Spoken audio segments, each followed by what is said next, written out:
parsing timestamps. This will be our 7th pandas use case. In this video, we are going to take a look at dealing with datetime strings and parsing those date times using Unix timestamp techniques. Let's head over to our notebook. Importing pandas done. And now that we come to parsing Unix timestamps, it's not obvious how to deal with Unix timestamps in pandas. It took me quite a while to figure this out. The file we are using here is a popularity context I found on my system. I've embedded a link which contains the explanation of how this file works. I'm going to hope that nothing in it is sensitive. We do a read underscore CSV as usual, but this time our separator will be a space. We name our columns because we do not have it in the original dataset. The columns are the access time, created time, package name, recently used program, and a tag. So let's look at that. The magical part about parsing timestamps in pandas is that NumPy date times are already stored as Unix timestamps. So all we need to do is tell pandas that these integers that we're looking at are actually date times. It doesn't need to do any conversion at all. So all we have to do is convert the A time and the C time column to integers. Done. Every NumPy array and pandas series has a D type. This is usually either an int64 or a float64 or an object.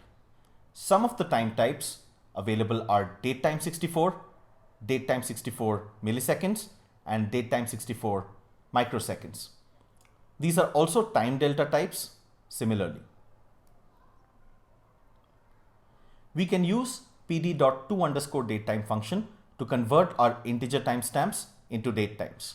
This is a constant time operation. We are not actually changing any of the data, just how pandas thinks about the data. So we do a .to_datetime function and pass the A time and the C time columns and specify the unit as seconds. Done. If we look at the D type of these columns now, we'll see that it's M8 NS. As far as I can tell, M8 is secret code for datetime 64. And there we have it. So now we can look at our A time and C time as dates. That's how simple that is. So if we again look at the data frame, you'll see that they are getting represented as date times. Now suppose we want to take a look at all the packages that aren't libraries.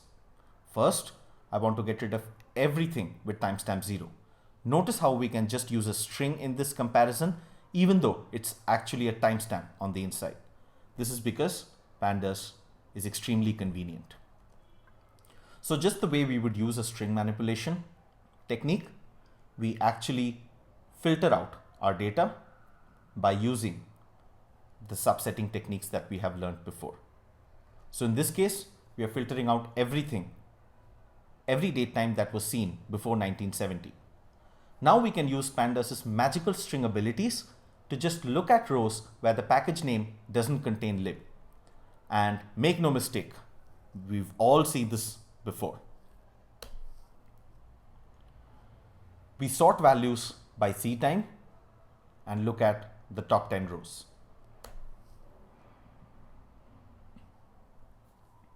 It says that I installed DDD package recently and PostgreSQL. I actually remember installing those things. Pretty good. The whole message here is that you have a timestamp in seconds or milliseconds or nanoseconds. You can just cast it to a datetime 64 and pandas NumPy will take care of the rest.